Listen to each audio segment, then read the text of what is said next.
Subscribe பண்ணிக்கோங்க. இன்னைக்கான விடுகதை. நான் தூங்கிக்கிட்டே இருப்பேன், ஆனால் கண்ணு மூட மாட்டேன். நான் யாரு? அப்போதான் விடிஞ்சிச்சு. வேதா எந்திரிச்சு, கடவுளே, புது மருமகளாக இந்த வீட்டில் என் வாழ்க்கை நல்லபடியாக போகிற மாதிரி நீயே பார்த்திக்கோ. முதல்ல உனக்கு நான் காஃபி வச்சு தரேன் சொல்லி உடனே சமையல் அறைக்கு போய் காஃபி வச்சுக்கிட்டே இருப்பாள். அப்போ தான் மாமியார் அந்த பக்கம் பார்த்து மனசில் நினச்சிக்கிட்டேன், என் சின்ன மருமகள் சுறுசுறுப்பு, காலையில் எந்திரிச்சு எனக்காக காஃபி வச்சிருக்கிறா போல நினச்சி சோஃபாவில் உட்காருவாங்க. வேதா காஃபி வச்சுக்கிட்டு மாமியார் தாண்டி போயிடுவாங்க. அது பார்த்த மாமியார், என்ன இந்த பொண்ணு காஃபி எனக்காக வைக்கலையா, வேற யாருக்காக வச்சா? அவங்க கணவருக்காகையா? அவனுக்கு காஃபி டீ பழக்கமே இல்லையே, அந்த விஷயம் அந்த பொண்ணுக்கு தெரியுமோ இல்லையோ அம்மா வேதா, எங்கள் பையனுக்கு காஃபி டீ பழக்கம் இல்லைம்மா சத்தமாக சொல்லுவாங்க. அந்த வார்த்தை கேட்ட வேதா, அத்தை நீங்கள் ஒன்றும் அவசரப்படாதீங்க, நான் உங்கள் பையனுக்காக காஃபி வைக்கல, நான் கடவுளுக்காக தான் காஃபி வச்சிருக்கிறேன். அது கேட்ட மாமியார் ஷாக் ஆயிடுறாங்க. கடவுளுக்கு காஃபி வச்சு கொடுக்கறது என்னம்மா? யாராவது கேட்டால் சிரிப்பாங்க. எதுக்கு சிரிப்பாங்க அத்தை? நீங்கள் வச்ச பழம் ஸ்வீட்டு சாப்பிட்றதுனால நான் வச்ச காஃபி குடிக்க மாட்டாரா என்ன கடவுள்? நான் ஏன் காஃபி வைக்கிறேன்? எத்தனை பேரோ அவர்கிட்ட அவங்க கஷ்டங்கள் சொல்லனாரா அவருக்கு தலைவலி வருது, அதனால அந்த தலைவலி போகிறதுக்கு தான் நான் காஃபி வச்சு தரேன். அந்த வார்த்தை கேட்ட மாமியார் ரொம்ப ஆச்சரியப்படுறாங்க. அப்போ தான் சம்யுக்தாங்க நீங்கள் இப்போவே அவ்வளோ ஷாக்கானா எப்படி? போக போக எங்கள் தங்கச்சி நிறைய செய்வா, அதுவும் பார்க்க தானே இருக்கிறீங்க. அது கேட்ட மாமியார், இன்னும் என்னென்ன பண்ண போகிறான் தங்கச்சி, போக போக உங்களுக்கே தெரியும் பாருங்க சொல்லி அங்கிருந்து போயிடுவாங்க. இன்னும் நேரம் போய்கிட்டே இருக்கும். அதுக்கப்புறம் வேதா, அத்தை சமையலுக்காக நிறைய காய்கறி வெட்டி வச்சிருக்கிறேன், அதில் என்ன செய்யறது சொல்லுங்க. நிறைய காய்கறி வெட்டிட்டியா? எதுக்குமா? யாராவது சொந்தக்காரவங்க வர்றாங்களா? சொந்தக்காரவங்களுக்கு அதெல்லாம் எப்படியாத்த பத்தும், இதெல்லாம் நம்ம வீட்டில் இருக்கிறவங்களு தான். வெண்டைக்காய் பொரியல், காரக்குழம்பு, மோர் குழம்பு, கத்திரிக்காய் பொரியல், பாவக்காய் பொரியல், தக்காளி தொக்கு, இதெல்லாம் செஞ்சு வச்சுட்ட அத்தை. என்னம்மா நம்ம ஏதாவது கரிஸ் கடை வைக்கிறோம்மா? இத்தனை செய்யறதுக்கு ஏதோ ஒன்றோ ரெண்டோ செய்யணும், இனிமே இத்தனை செய்யாத.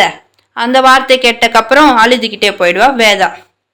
இப்போ நான் என்ன சொன்னேன்னு இந்த பொண்ணு அழுதுகிட்டே இருக்கிறா, இது யாராவது பார்த்தேன் நான் ஏதாவது சொன்னேன்னு நினைப்பாங்க சொல்லி பின்னாடி திருப்பிட்டாங்க.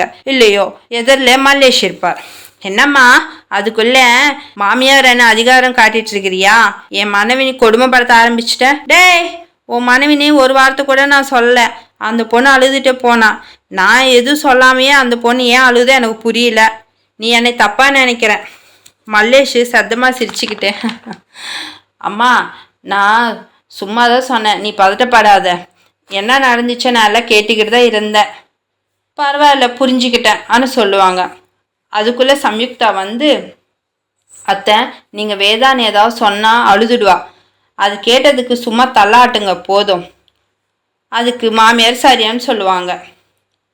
அன்னைக்கு இரவு எல்லாரும் சாப்பிட்ருப்பாங்க. வேதா கூட சாப்பிட்டு மீதி இருக்கிற சாப்பாட்டை வெளியே போட்டுருவா. அது பார்த்த மாமியார், வேதா என்ன பண்ணுற? குழம்பெல்லாம் எதுக்கு வெளியே கொட்டுற? அது ஃப்ரிட்ஜில் வைக்க வேண்டியதானே. அத்தை ஃப்ரிட்ஜில் வச்சு சாப்பிடுவதானே உங்களுக்கு தெரியாதா? அதுக்கு தான் கீழே கொட்டுறேன். நம்ம ₹1 பற்றி யோசிச்சா ஹாஸ்பிட்டலுக்கு நிறைய செலவு பண்ண வேண்டியது இருக்கும். நம்மளோட ஆரோக்கியம் நம்ம தான் காப்பாற்றிக்கணும். அத்தை மனசில், இந்த குடும்பம் நல்லா முன்னேற மாதிரி தான், கடவுளே எப்படிப்பட்ட மருமகள் எனக்கு கொடுத்துருக்கிறேப்பா கோமா உள்ளே போகும்போது, அத்தை வேதா இப்படி செய்யாமல் இருக்குன்னா அது நம்ம கையில் தான் இருக்குது. என்னம்மா அது சொல்லு, நீ என்ன சொன்னால் நான் செய்வேன். அது ஒன்றும் இல்லத்த, வீட்டில் காய்கறி 1-2 தான் இருக்கணும், நிறைய காய்கறி இருந்துச்சுன்னா நிறைய சமையல் தான் செய்வா. சாப்பாடு ஆண்கள் சாப்பிட்டதுக்கப்புறம் நம்ம சாப்பிட்ணும். அப்போ வேதா விட முன்னாடி நம்ம சாப்பிட்டு முடிச்சிட்டோன்னா மிச்சம் இருக்கிறது ஃப்ரிட்ஜில் வச்சுக்கலாம். அவள் ஃப்ரிட்ஜுக்கிட்ட வரமாட்டான். எனக்கு புரிஞ்சு போச்சு, நாளிலிருந்து நம்ம அப்படியே செய்யலாம். ஆமாம், நானே எதுக்கு செய்யணும் அந்த வேலை? நீ கூட செய்யலாமே. ஐயோ, இந்த வேலை நான் தான் செஞ்சேன்னா அதுக்கு தெரிஞ்சிச்சுன்னா என் கதை அவ்வளவுதான். காய்கறி எதுக்கு கம்மியாக வாங்கிட்டு வந்தான்னு என் மேலே சண்டைக்கு வருவாள். அத்தை வாங்கிட்டு வந்தாங்கன்னா உங்களுக்கு ஒரு வார்த்தை கூட சொல்லாது. பெரியவங்கன்னா அவளுக்கு ரொம்ப மரியாதை. அத்தை சரின்னு சொல்லுவாங்க. இன்னும் மறுநாள் காலையில் சம்யுக்தா சொன்ன மாதிரி மாமியார் செஞ்சனால வேதா நார்மலாகவே எல்லா வேலைகள் செஞ்சு வச்சுட்டு போயிடுவா. அன்றைக்கி இரவு எல்லோரும் சாப்பிட்டதுக்கப்புறம் இன்றைக்கி சாப்பாடு மிச்சமாகாமல் எல்லாமே சரியாக போயிடுச்சு. இன்றைக்கி இருக்கிற மாதிரி எல்லா நாளும் இருந்துச்சுன்னா குடும்பம் நல்லா சந்தோஷமாக நடத்தலாம் அன்னு மனசில் நினச்சிட்டு இருக்கும்போது, அத்தை, எங்கள் தங்கச்சி சில நேரம் கிறுக்கு வேலைகள் செஞ்சாலும் சில நேரம் சில விஷயங்களுக்கு ரொம்ப பொறுப்பாக இருப்பாள். அது புரியுது ஆனால் சொல்லுவாங்க. இன்னும் நாட்கள் போய்கிட்டே இருக்கும். அவங்கவுங்க வேலைகளில் அவங்க இருப்பாங்க. ஒரு நாள் வர்ஷா அவங்களோட கணவர் பிரதீப்போட அங்கே வருவா. வேதான்னு பார்த்த வர்ஷா, என்னடி வேதா, கல்யாணம் ஆனதுக்கப்புறம் ரொம்ப அழகாக இருக்கிறேன், உனக்கு இங்கே தண்ணி நல்லா ஒத்திக்கிச்சு. வேதா ரொம்ப கோபமாக, வர்ஷா, நம்ம தோழிகளாக இருந்திருக்கலாம், ஆனால் இப்போ நான் உன்னோட அண்ணியை நீ கூப்பிடு, அது கேட்கறதுக்கே ரொம்ப நல்லா இருக்கும். வர்ஷா கொஞ்சம் கஷ்டமாக, அது என்ன வேதா அப்படி பேசுகிறேன், நீ எனக்கு அண்ணி ஆகிறதுக்கு முன்னாடியே என் தோழி தானே, அந்த உரிமையில் தான் நான் அப்படி பேசினேன். நீ கஷ்டப்பட்டு இருந்தா என்னை மன்னிச்சிடு. எனக்கு எதுக்கு கஷ்டம் இருக்கும் சொல்லு, நம்ம தோழிகள் தான். ஆனால் இப்போ நமக்குள்ள சொந்தம் ஏற்படுச்சு இல்லை, நீ என்னை அண்ணியன்னு பாசமாக கூப்பிட்டா எவ்வளோ நல்லா இருக்கும் சொல்லு. அக்கம் பக்கத்தில் இருக்கிறவங்களுக்கு மரியாதையாக கூட இருக்கும். அந்த ஒரு உத்தேசத்தில் சொன்ன தவிர வேறு எதுவும் தப்பான உத்தேசம் கிடையாது. உன் மேலே அதிகாரம் பண்ணுறதுக்கு கிடையாது. சரியாக சொன்னீங்க அக்கா. யார்கிட்ட எப்படி நடந்துக்கணும் வருஷம் உங்ககிட்ட கற்றுக்கணும். இல்லைன்னா அவள் இப்படி தான் தோணுது தான் அப்படி நடந்துக்குவா. அவள் வெளியே எப்படி இருந்தாலும் அவளோட மனசு சுத்தமானது பிரதீப். இந்த மாதிரி பொண்ணு உனக்கு மனைவியாக வந்தது உன்னோட அதிர்ஷ்டம் நினச்சிக்கோ. அவங்க பேசுகிறதெல்லாம் கேட்ட வரதராஜன் ரொம்ப சந்தோஷப்பட்டு அவங்க கிட்ட என் சின்னமார் மகள் ரொம்ப நல்லவங்க, அவங்க கிட்ட வர்ஷா கிட்ட பேசிட்டு போயிடுவார். அந்த நாளும் முடிஞ்சிடும். நாட்கள் கடந்துக்கிட்டு போயிட்டே இருக்கும். பிரதீப் அவங்க போகாமல் இங்கேயே இருப்பாங்க. அவங்க போகாமல் இங்கேயே இருக்கறனால வேதாவுக்கு சந்தேகம் வர்ஷான்னு கேட்டுட்ருப்பா. என்ன வர்ஷா, உங்கள் கணவர் உத்தியோகம் போகாமல் இங்கேயே இருக்கார்? அவருக்கு உத்தியோகம் போயிடுச்சு அண்ணி, அதனால தான் நாங்கள் இங்கே தான் இருக்கிறோம். அவர் உத்தியோகம் போகிறனால எங்கள் அத்தா மாமா என்னை ரொம்ப பேசுகிறாங்க. நீ எந்த நேரத்தில் இந்த வீட்டில் காலடி எடுத்து வச்சியோ என் பையனுக்கு உத்தியோகம் போயிடுச்சு ஆனால் ரொம்ப பேசிக்கிட்டே இருந்தாங்க. எங்கள் கணவர் அது பேசுகிறதெல்லாம் கேட்டு அதுக்கு தான் என்னை இங்கே கூட்டிகிட்டு வந்தார். நாங்கள் இத்தனை நாள் ஆயிடுச்சுல்ல, எங்கே இருக்கிறீங்கன்னு ஒரு வார்த்தை ஃபோன் பண்ணி கேட்கவே இல்லை. அப்படி இருக்கிறாங்க அத்தா மாமா. பரவாயில்ல விடு, உங்கள் பெரியண்ணா பெரிய ஆஃபீஸ் வைக்கலான்னு நினைக்கிறாரு. வெளியாளுங்க யாரோ எதுக்கு, நம்ம எல்லாம் படிச்சிருக்கிறோம் இல்லை, அந்த கம்பெனியில் நம்மளே உத்தியோகம் சேர்ந்து கம்பெனி டெவலப் பண்ணலாம், ரொம்ப நல்லா இருக்கும். அந்த வார்த்தை கேட்டு அவங்க ரொம்ப சந்தோஷப்பட்டுக்கிட்டு, நான் இந்த விஷயத்தை பற்றி அண்ணா கிட்ட பேசுகிறேன்னு சொல்லுவாங்க.